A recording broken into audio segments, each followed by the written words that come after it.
ओम शांति। आज 31 जनवरी 2024 के ईश्वरी मधुर महावाक्य सुनते हैं। मीठे बच्चे, अभी तुम्हें शांति और सुख के टावर में चलना है, इसलिए अपने स्वभाव और कैरेक्टर को सुधारते जाओ, पुराने को परिवर्तन करो। आज की मुरली से प्रश्न है, दिमाग सदा रिफ्रेश रहे, उसकी युक्ति क्या है? उत्तर है, बाप जो सुनाते हैं उसका मंथन करो।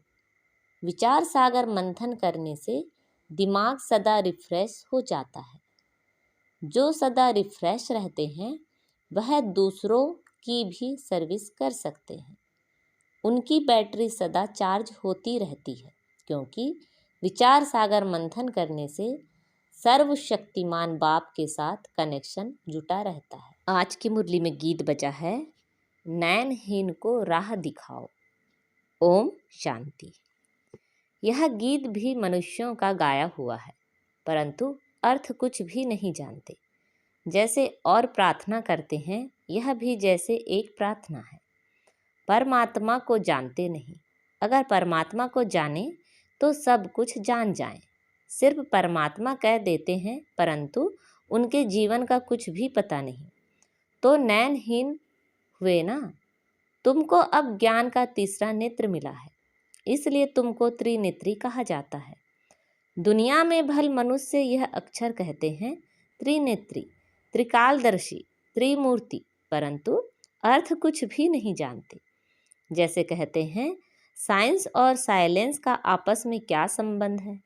भल प्रश्न पूछते हैं, उत्तर खुद भी नहीं जानते। कहते हैं वर्ल्ड में पीस हो, परंतु वह कब हुई थी, किसने की थी, कुछ भी नहीं जानते। सिर्फ पूछते रहते हैं, तो जरूर कोई जानने वाला चाहिए जो बताए। कुछ बच्चों को बाप ने समझाया है, यह सब खेल बना हुआ है। टावर ऑफ पीस, सुख का टावर सबका टावर होता है। शांति का टावर है मूल वतन, जहाँ हम आत्माएं रहती हैं, उसको कहेंगे टावर ऑफ साइलेंस। फिर सतयुग में है टावर ऑफ सुख, टावर ऑफ पीस, प्रॉस्पेरिटी। ऐसे कोई मुख से नहीं कहेंगे कि हम आत्माओं का घर मुक्तिधाम है। यह सब बातें बाप ही समझाते हैं। टीचर हो तो ऐसा हो, वह है टावर ऑफ नॉलेज। तुमको भी शांति और सुख के टावर में ले जाते हैं। यह फिर है टावर ऑफ दुख धाम। हर बात में इंसॉल्वेंट है। पवित्रता, सुख, शांति का वर्षा तुम इस समय ही पाते हो। बलिहारी इस पुरुषोत्तम संगम युग की है। इनको कल्याणकारी युग कहा जाता है। कलयुग के बाद फिर होता है सतयुग। वह सुख का टावर है, वह शांति का टावर है, यह दुख का टावर है। यहाँ अथाह दुख हैं, सब दुख आकर इकट्ठे हुए हैं। कहते हैं ना, दुख के पहाड़ गिरते हैं। जब अर्थक्वेक आदि होती है तो कितना त्राही त्राही करते हैं। बाप ने समझाया है, बाकी टाइम थोड़ा है। बच्चों को याद की यात्रा में टाइम लगता है। बहुत हैं जो पूरा समझते ही नहीं। बिंदी समझे क्या समझे? अरे जैसी आत्मा है वैसे ही परमात्मा भी है। आत्मा को जानते हो ना, वह लक्की सितारा है, बिल्कुल सूक्ष्म है, इन आँखों से नहीं देख सकते हैं। तो यह सब बातें बाप समझाते हैं। ऐसी बातों पर विचार सागर मंथन करने से भी दिमाग रिफ्रेश हो जाता है। कहाँ भी जाएंगे तो समझाएंगे कि tower of Shanti, tower of सुख, टावर ऑफ पवित्रता है ही न्यू वर्ल्ड में। पुराने स्वभाव को, कैरेक्टर्स को सुधार कर बाप नई दुनिया का मालिक बनाते हैं। मनुष्य भल गाते हैं, वेद शास्त्र गीता आदि पढ़ते हैं, परंतु समझते कुछ भी नहीं है। सीढ़ी तो नीचे उतरते ही आते हैं। भल अपने को शास्त्रों की अथॉरिटी समझते हैं, परंतु उनको उतरना ही है। आत्मा पहले सबकी सतो प्रधान होती है, फिर धीरे धीरे बैटरी खलास हो जाती है। इस समय सबकी बैटरी खलास है, अब फिर बैटरी चार्ज होती है। बाप कहते हैं मन मना भव, अपने को आत्मा समझो। बाप है सर्वशक्तिमान, उनको याद करने से तुम्हारे पाप कट जाएंगे और फिर बैटरी भर जाएगी। तुम अभी फील कर रहे हो हमारी बैटरी भर रही है, कोई की नहीं भी भरती है। सुधरने के बदले और ही बिगड़ जाते हैं। बाप से प्रतिज्ञा भी करते हैं, बाबा हम कभी विकार में नहीं जाएंगे, आपसे तो 21 जन्मों का वर्षा जरूर लेंगे, फिर भी गिर पड़ते हैं। बाप कहते हैं काम विकार पर जीत पाने से तुम जगत जीत बनेंगे, फिर अगर विकार में गया तो अक्ल चट। यह काम महाशत्रु है, एक दो को देखने से काम की आग लगती है। बाप कहते हैं तुम काम चिता पर बैठ सावरे बन गए हो, अब तुमको गोरा बनाते हैं। यह बाप ही तुम बच्चों को समझाते हैं। पढ़ाई से तुम्हारी बुद्धि खुलती है। झाड़ का वर्णन भी करते हैं, यह है कल्प वृक्ष। मनुष्य सृष्टि का वैरायटी झाड़, इनको उल्टा झाड़ कहा जाता है। कितने वैरायटी धर्म हैं, इतनी करोड़ों आत्माओं को अविनाशी पाठ मिला हुआ है, दो का एक जैसा पाठ हो ना सके। अभी तुमको ज्ञान का तीसरा नेत्र मिला है। विचार करो कितनी ढेर आत्माएं हैं। जैसे मछलियों का एक खिलौना होता है, तार पर ऐसे नीचे उतरती हैं, यह भी ऐसे ही है। हम भी ड्रामा की रस्सी में बंधे हुए हैं, ऐसे उतरते उतरते कल्प आकर पूरा हुआ है, फिर हम ऊपर जाते हैं। यह समझ भी बच्चों को अब मिली है।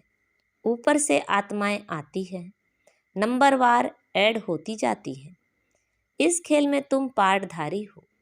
मुख्य क्रिएटर, डायरेक्टर, एक्टर होते हैं ना। मुख्य तो है शिव बाबा, फिर कौन से एक्टर्स हैं? ब्रह्मा, विष्णु, शंकर। भक्ति मार्ग वालों ने अनेक चित्र बनाए हैं, परंतु अर्थ का कुछ भी पता नहीं। लाखों वर्ष कह देते हैं। अब बाप आकर सारी नॉलेज देते हैं। अब तुम समझते हो सतयुग में यह ज्ञान हमको नहीं होगा।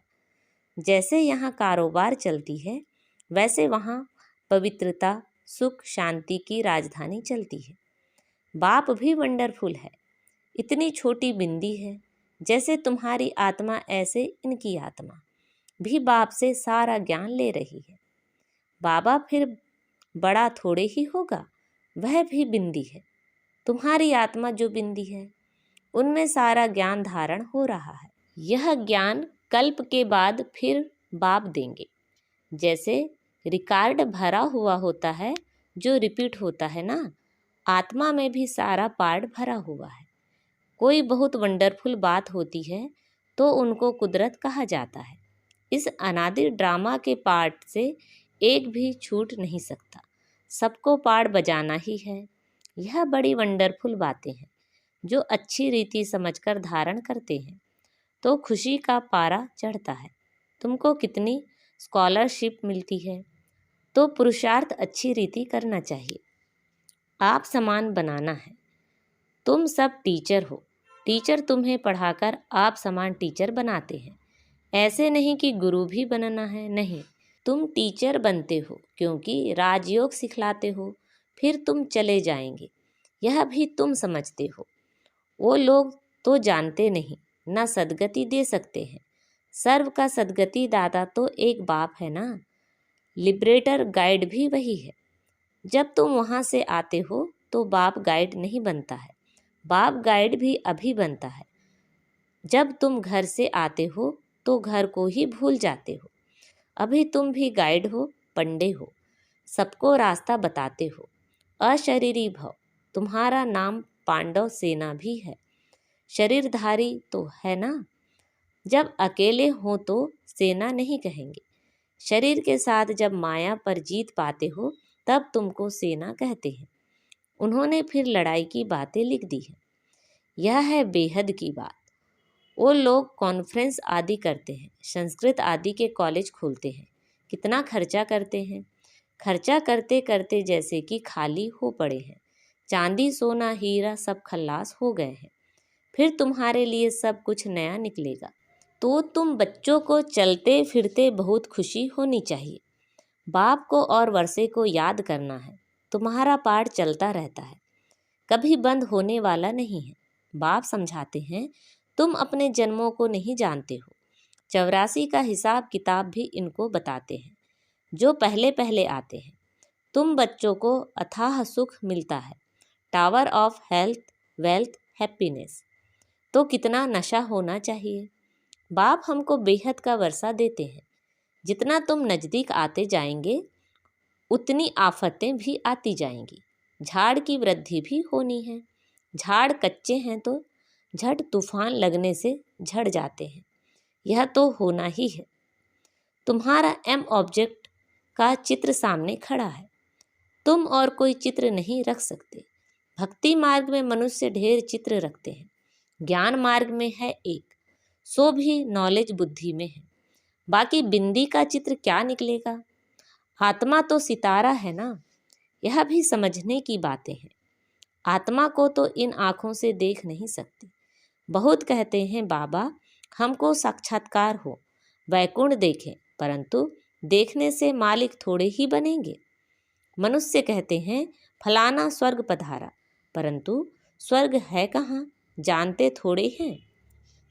जो आत्माएं स्वर्ग में गई हैं वही कहती हैं। आत्मा को तो सब याद रहता है ना। अब तुमको ऊंचे ते ऊंचा बाप पढ़ा रहे हैं, जिससे तुम ऊंचे से ऊंचा पद पा रहे हो। नंबरवार पुरुषार्थ अनुसार नर से नारायण जरूर बनेंगे। यह जो शांति मांगते हैं, तुम्हारा काम है उन्हें समझाना। कई समझते भी हैं कि यह एक्यूरेट कहते हैं। वह समय भी आएगा। लिखा हुआ है कुमारियों द्वारा भीष्म पितामह आदि को ज्ञान के बाण मारे।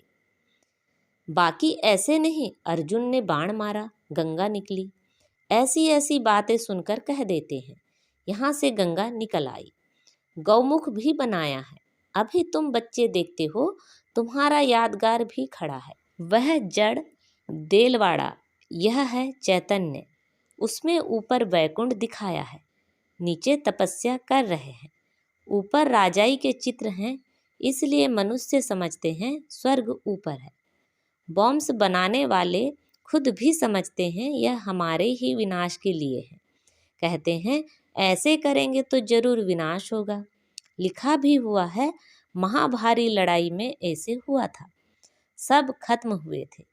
सतयुग में है ही एक धर्म, तो जरूर बाकी सब खत्म हो जाएंगे। यह भी बच्चे जानते हैं। भक्ति करते करते नीचे उतरते ही आते हैं ड्रामा प्लान अनुसार।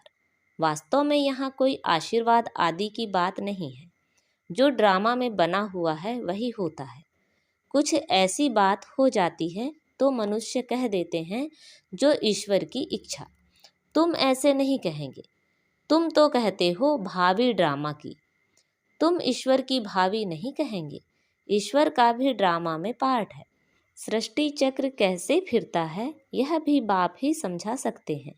नॉलेजफुल भी बाप है। मनुष्य समझते हैं वह सबकी दिलों को जानते हैं, परंतु हम जो करते हैं उनका दंड तो जरूर हमको मिलेगा। बाप थोड़े ही बैठ दंड देंगे। यह ऑटोमेटिक बना बनाया ड्रामा है जो चलता रहता है। इनके आदि मध्य अंत का राज बाप ही समझाते हैं। तुम फिर औरों को समझाते हो। अब बाप कहते हैं बच्चे तुम्हारी अवस्था ऐसी हो जो पिछाड़ी में कुछ भी याद ना आए, अपने को आत्मा समझे। इसको कहा जाता है कर्मातीत अवस्था। अच्छा, मीठे मीठे से खिला दे बच्चों प्रति माता पिता बाप दादा का याद प्यार और गुड मॉर्निंग। रूहानी बाप की रूहानी बच्चों को नमस्ते। हम सब रूहानी बच्चों की रूहानी माता पिता बाप दादा को याद प्यार गुड मॉर्निंग और नमस्ते। आज की मुरली से धारणा के लिए मुख्य सार हैं। स्कॉलरशिप लेने के लिए अच्छी तरह से पुरुषार्थ करो। टीचर बन औरों को राजयोग सिखाओ। गाइड बन सबको घर का रास्ता दिखाने की सेवा करो। सर्वशक्तिमान बाप की याद से अपनी बैटरी चार्ज करनी है। बाप से प्रतिज्ञा करने के बाद कभी काम की चोट नहीं खानी है। आज बाबा ने हमें वरदान दिया है, सेवा भाव से संपन्न बन। हर आत्मा को प्राप्ति की मेवा का अनुभव कराने वाले सच्चे सेवाधारी भाव। सच्चा सेवाधारी वह है जो हर आत्मा के प्रति सदा शुभ भावना श्रेष्ठ कामना रखता है। वह सिर्फ स्पीच नहीं करता, लेकिन सेवा भाव द्वारा सर्व के प्रति खुशी की भावना, शक्तियों के प्राप्ति की भावना, उमंग उत्साह बढ़ाने की भावना रख सहयोग की अनुभूति कराता है। सेवा द्वारा उन्हें प्राप्तियों का मेवा अनुभव करा देना, यही सच्ची सेवा है। ऐसी सेवा में तपस्या समाई हुई है। आज का स्लोगन है, बाप की दुआएं लेनी है तो स्नेही सपूत आज्ञाकारी बच्चे बनो। अब अव्यक्त साइलेंस द्वारा डबल लाइट फरिश्ता स्थिति का अनुभव करो। जितना जितना आप अंतर्मुखी स्वीट साइलेंस स्वरूप में स्थित होते जाएंगे, उतना नैनों की भाषा, भावना की भाषा और संकल्पों की भाषा को सहज समझ सकेंगे। यही भाषा रूहानी योगी जीवन की भाषा है। आपकी साइलेंस पावर साइंस से भी ऊंची है। जैसे साइंस प्रत्यक्ष प्रूफ दिखाती है, वैसे साइलेंस पावर का प्रैक्टिकल प्रूफ है आप सबकी डबल लाइट फरिश्ता जीवन। जब इतने सब प्रैक्टिकल प्रूफ दिखाई देंगे, तब ना चाहते भी सभी की नज़र जाएगी और जय जयकार का नारा लगेगा। अच्छा, ओम शांति।